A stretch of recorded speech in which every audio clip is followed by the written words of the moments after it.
सूर्यद्वादशनामस्तोत्रम् एकचक्रो रथो यस्य दिव्यः कनकभूषणः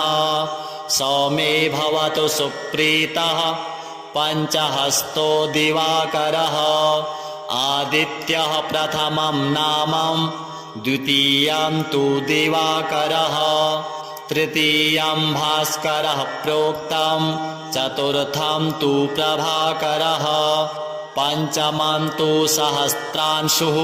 षष्ठं चैव त्रिलोचनः सप्तमं हरिदस्वश्च अष्टमं तु विभावसुः नवमं दिनकृत्प्रोक्तं दशमं द्वादशात्मकः एकादशं त्रयीमूर्तिर्द्वादशं सूर्य एव च द्वादशादित्यनामानि प्रातः काले पठेन्नरः दुःखप्रणाशनं चैव सर्वदुःखं च नश्यति एकचक्रो रथो यस्य दिव्यः कनकभूषणः सौमे भवतु सुप्रीतः पञ्चहस्तो दिवाकरः आदित्यः प्रथमं नामं द्वितीयं तु दिवाकरः तृतीयं भास्करः प्रोक्तं चतुर्थं तु प्रभाकरः पंचमं तु सहस्रांशुः षष्ठं चैव त्रिलोचनः सप्तमं हरिदस्वश्च अष्टमं तु विभावसुः नवमं दिनकृत्प्रोक्तं दशमं द्वादशात्मकः एकादशं त्रयीमूर्तिर्द्वादशं सूर्य एव च द्वादशादित्यनामानि प्रातः काले पठेन्नरः दुःखप्रणाशनं चैव सर्वदुःखं च नश्यति एकचक्रो रथो यस्य दिव्यः कनकभूषणः सौमे भवतु सुप्रीतः पञ्चहस्तो दिवाकरः आदित्यः प्रथमं नामं द्वितीयं तु दिवाकरः तृतीयं भास्करः प्रोक्तं चतुर्थं तु प्रभाकरः पंचमं तु सहस्रांशुः षष्ठं चैव त्रिलोचनः सप्तमं हरिदस्वश्च अष्टमं तु विभावसुः नवमं दिनकृत्प्रोक्तं दशमं द्वादशात्मकः एकादशं त्रयीमूर्तिर्द्वादशं सूर्य एव च द्वादशादित्यनामानि प्रातः काले पठेन्नरः दुःखप्रणाशनं चैव सर्वदुःखं च नश्यति एकचक्रो रथो यस्य दिव्यः कनकभूषणः सौमे भवतु सुप्रीतः पञ्चहस्तो दिवाकरः आदित्यः प्रथमं नामं द्वितीयं तु दिवाकरः तृतीयं भास्करः प्रोक्तं चतुर्थं तु प्रभाकरः पंचमं तु सहस्रांशुः षष्ठं चैव त्रिलोचनः सप्तमं हरिदस्वश्च अष्टमं तु विभावसुः नवमं दिनकृत्प्रोक्तं दशमं द्वादशात्मकः एकादशं त्रयीमूर्तिर्द्वादशं सूर्य एव च द्वादशादित्यनामानि प्रातः काले पठेन्नरः दुःखप्रणाशनं चैव सर्वदुःखं च नश्यति एकचक्रो रथो यस्य दिव्यः कनकभूषणः सौमे भवतु सुप्रीतः पञ्चहस्तो दिवाकरः आदित्यः प्रथमं नामं द्वितीयं तु दिवाकरः तृतीयं भास्करः प्रोक्तं चतुर्थं तु प्रभाकरः पंचमं तु सहस्रांशुः षष्ठं चैव त्रिलोचनः सप्तमं हरिदस्वश्च अष्टमं तु विभावसुः नवमं दिनकृत्प्रोक्तं दशमं द्वादशात्मकः एकादशं त्रयीमूर्तिर्द्वादशं सूर्य एव च द्वादशादित्यनामानि प्रातः काले पठेन्नरः दुःखप्रणाशनं चैव सर्वदुःखं च नश्यति एकचक्रो रथो यस्य दिव्यः कनकभूषणः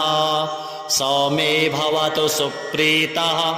पञ्चहस्तो दिवाकरः आदित्यः प्रथमं नामं द्वितीयं तु दिवाकरः तृतीयं भास्करः प्रोक्तं चतुर्थं तु प्रभाकरः पञ्चमं तु सहस्रांशुः षष्ठं चैव त्रिलोचनः सप्तमं हरिदस्वश्च अष्टमं तु विभावसुः नवमं दिनकृत्प्रोक्तं दशमं द्वादशात्मकः एकादशं त्रयीमूर्तिर्द्वादशं सूर्य एव च द्वादशादित्यनामानि प्रातः काले पठेन्नरः दुःखप्रणाशनं चैव सर्वदुःखं च नश्यति एकचक्रो रथो यस्य दिव्यः कनकभूषणः सौमे भवतु सुप्रीतः पञ्चहस्तो दिवाकरः आदित्यः प्रथमं नामं द्वितीयं तु दिवाकरः तृतीयं भास्करः प्रोक्तं चतुर्थं तु प्रभाकरः पञ्चमं तु सहस्रांशुः षष्ठं चैव त्रिलोचनः सप्तमं हरिदस्वश्च अष्टमं तु विभावसुः नवमं दिनकृत्प्रोक्तं दशमं द्वादशात्मकः एकादशं त्रयीमूर्तिर्द्वादशं सूर्य एव च द्वादशादित्यनामानि प्रातः काले पठेन्नरः दुःखप्रणाशनं चैव सर्वदुःखं च नश्यति एकचक्रो रथो यस्य दिव्यः कनकभूषणः सौमे भवतु सुप्रीतः पञ्चहस्तो दिवाकरः आदित्यः प्रथमं नामं द्वितीयं तु दिवाकरः तृतीयं भास्करः प्रोक्तं चतुर्थं तु प्रभाकरः पञ्चमं तु सहस्रांशुः षष्ठं चैव त्रिलोचनः सप्तमं हरिदस्वश्च अष्टमं तु विभावसुः नवमं दिनकृत्प्रोक्तं दशमं द्वादशात्मकः एकादशं त्रयीमूर्तिर्द्वादशं सूर्य एव च द्वादशादित्यनामानि प्रातः काले पठेन्नरः दुःखप्रणाशनं चैव सर्वदुःखं च नश्यति एकचक्रो रथो यस्य दिव्यः कनकभूषणः सौमे भवतु सुप्रीतः पञ्चहस्तो दिवाकरः आदित्यः प्रथमं नामं द्वितीयं तु दिवाकरः तृतीयं भास्करः प्रोक्तं चतुर्थं तु प्रभाकरः पञ्चमं तु सहस्रांशुः षष्ठं चैव त्रिलोचनः सप्तमं हरिदस्वश्च अष्टमं तु विभावसुः नवमं दिनकृत्प्रोक्तं दशमं द्वादशात्मकः एकादशं त्रयीमूर्तिर्द्वादशं सूर्य एव च द्वादशादित्यनामानि प्रातः काले पठेन्नरः दुःखप्रणाशनं चैव सर्वदुःखं च नश्यति एकचक्रो रथो यस्य दिव्यः कनकभूषणः सौमे भवतु सुप्रीतः पञ्चहस्तो दिवाकरः आदित्यः प्रथमं नामं द्वितीयं तु दिवाकरः तृतीयं भास्करः प्रोक्तं चतुर्थं तु प्रभाकरः पञ्चमं तु सहस्रांशुः षष्ठं चैव त्रिलोचनः सप्तमं हरिदस्वश्च अष्टमं तु विभावसुः नवमं दिनकृत्प्रोक्तं दशमं द्वादशात्मकः एकादशं त्रयीमूर्तिर्द्वादशं सूर्य एव च द्वादशादित्यनामानि प्रातः काले पठेन्नरः दुःखप्रणाशनं चैव सर्वदुःखं च नश्यति एकचक्रो रथो यस्य दिव्यः कनकभूषणः सौमे भवतु सुप्रीतः पञ्चहस्तो दिवाकरः आदित्यः प्रथमं नामं द्वितीयं तु दिवाकरः तृतीयं भास्करः प्रोक्तं चतुर्थं तु प्रभाकरः पञ्चमं तु सहस्रांशुः षष्ठं चैव त्रिलोचनः सप्तमं हरिदस्वश्च अष्टमं तु विभावसुः नवमं दिनकृत्प्रोक्तं दशमं द्वादशात्मकः एकादशं त्रयीमूर्तिर्द्वादशं सूर्य एव च द्वादशादित्यनामानि प्रातः काले पठेन्नरः दुःखप्रणाशनं चैव सर्वदुःखं च नश्यति एकचक्रो रथो यस्य दिव्यः कनकभूषणः सौमे भवतु सुप्रीतः पञ्चहस्तो दिवाकरः आदित्यः प्रथमं नामं द्वितीयं तु दिवाकरः तृतीयं भास्करः प्रोक्तं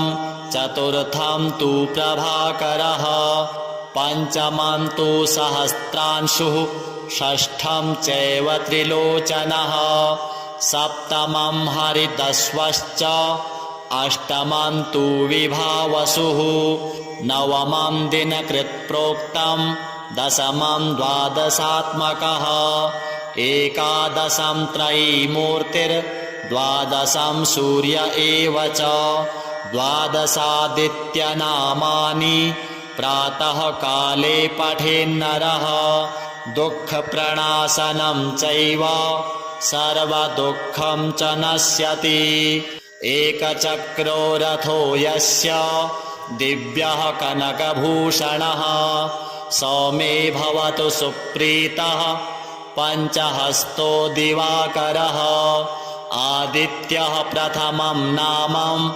द्वितीयं तु दिवाकरः तृतीयं भास्करः प्रोक्तं चतुर्थं तु प्रभाकरः पञ्चमं तु सहस्रांशुः षष्ठं चैव त्रिलोचनः सप्तमं हरिदस्वश्च अष्टमं तु विभावसुः नवमं दिनकृत्प्रोक्तं दशमं द्वादशात्मकः एकादशं त्रयीमूर्तिर्द्वादशं सूर्य एव च द्वादशादित्यनामानि प्रातः काले पठेन्नरः दुःखप्रणाशनं चैव सर्वदुःखं च नश्यति एकचक्रो रथो यस्य दिव्यः कनकभूषणः सौमे भवतु सुप्रीतः पञ्चहस्तो दिवाकरः आदित्यः प्रथमं नामं द्वितीयं तु दिवाकरः तृतीयं भास्करः प्रोक्तं चतुर्थं तु प्रभाकरः पञ्चमं तु सहस्रांशुः षष्ठं चैव त्रिलोचनः सप्तमं हरिदस्वश्च अष्टमं तु विभावसुः नवमं दिनकृत्प्रोक्तं दशमं द्वादशात्मकः एकादशं त्रयीमूर्तिर्द्वादशं सूर्य एव च द्वादशादित्यनामानि प्रातः काले पठेन्नरः दुःखप्रणाशनं चैव सर्वदुःखं च नश्यति एकचक्रो रथो यस्य दिव्यः कनकभूषणः सौमे भवतु सुप्रीतः पञ्चहस्तो दिवाकरः आदित्यः प्रथमं नामं द्वितीयं तु दिवाकरः तृतीयं भास्करः प्रोक्तं चतुर्थं तु प्रभाकरः पञ्चमं तु सहस्रांशुः षष्ठं चैव त्रिलोचनः सप्तमं हरितश्वश्च अष्टमं तु विभावसुः नवमं दिनकृत्प्रोक्तं दशमं द्वादशात्मकः एकादशं त्रयीमूर्तिर्द्वादशं सूर्य एव च द्वादशादित्यनामानि प्रातः काले पठेन्नरः दुःखप्रणाशनं चैव सर्वदुःखं च नश्यति एकचक्रो रथो यस्य दिव्यः कनकभूषणः सौमे भवतु सुप्रीतः पञ्चहस्तो दिवाकरः आदित्यः प्रथमं नामं द्वितीयं तु दिवाकरः तृतीयं भास्करः प्रोक्तं चतुर्थं तु प्रभाकरः पञ्चमं तु सहस्रांशुः षष्ठं चैव त्रिलोचनः सप्तमं हरितश्वश्च अष्टमं तु विभावसुः नवमं दिनकृत्प्रोक्तं दशमं द्वादशात्मकः एकादशं त्रयीमूर्तिर्द्वादशं सूर्य एव च द्वादशादित्यनामानि प्रातः काले पठेन्नरः दुःखप्रणाशनं चैव सर्वदुःखं च नश्यति एकचक्रो रथो यस्य दिव्यः कनकभूषणः सौमे भवतु सुप्रीतः पञ्चहस्तो दिवाकरः आदित्यः प्रथमं नामं द्वितीयं तु दिवाकरः तृतीयं भास्करः प्रोक्तं चतुर्थं तु प्रभाकरः पञ्चमं तु सहस्रांशुः षष्ठं चैव त्रिलोचनः सप्तमं हरितश्वश्च अष्टमं तु विभावसुः नवमं दिनकृत्प्रोक्तं दशमं द्वादशात्मकः एकादशं त्रयीमूर्तिर्द्वादशं सूर्य एव च द्वादशादित्यनामानि प्रातः काले पठेन्नरः दुःखप्रणाशनं चैव सर्वदुःखं च नश्यति एकचक्रो रथो यस्य दिव्यः कनकभूषणः सौमे भवतु सुप्रीतः पञ्चहस्तो दिवाकरः आदित्यः प्रथमं नामं द्वितीयं तु दिवाकरः तृतीयं भास्करः प्रोक्तं चतुर्थं तु प्रभाकरः पञ्चमं तु सहस्रांशुः षष्ठं चैव त्रिलोचनः सप्तमं हरितश्वश्च अष्टमं तु विभावसुः नवमं दिनकृत्प्रोक्तं दशमं द्वादशात्मकः एकादशं त्रयीमूर्तिर्द्वादशं सूर्य एव च द्वादशादित्यनामानि प्रातः काले पठेन्नरः दुःखप्रणाशनं चैव सर्वदुःखं च नश्यति एकचक्रो रथो यस्य दिव्यः कनकभूषणः सौमे भवतु सुप्रीतः पञ्चहस्तो दिवाकरः आदित्यः प्रथमं नामं द्वितीयं तु दिवाकरः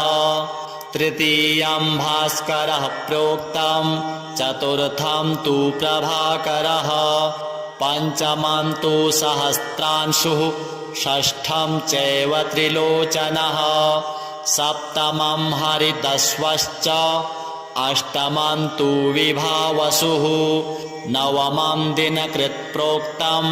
दशमं द्वादशात्मकः एकादशं त्रयीमूर्तिर्द्वादशं सूर्य एव च द्वादशादित्यनामानि प्रातः काले पठेन्नरः दुःखप्रणाशनं चैव सर्वदुःखं च नश्यति एकचक्रो रथो यस्य दिव्यः कनकभूषणः सौमे भवतु सुप्रीतः पञ्चहस्तो दिवाकरः आदित्यः प्रथमं नामं द्वितीयं तु दिवाकरः तृतीयं भास्करः प्रोक्तं चतुर्थं तु प्रभाकरः पञ्चमं तु सहस्रांशुः षष्ठं चैव त्रिलोचनः सप्तमं हरिदस्वश्च अष्टमं तु विभावसुः नवमं दिनकृत्प्रोक्तं दशमं द्वादशात्मकः एकादशं त्रयीमूर्तिर्द्वादशं सूर्य एव च द्वादशादित्यनामानि प्रातः काले पठेन्नरः दुःखप्रणाशनं चैव सर्वदुःखं च नश्यति एकचक्रो रथो यस्य दिव्यः कनकभूषणः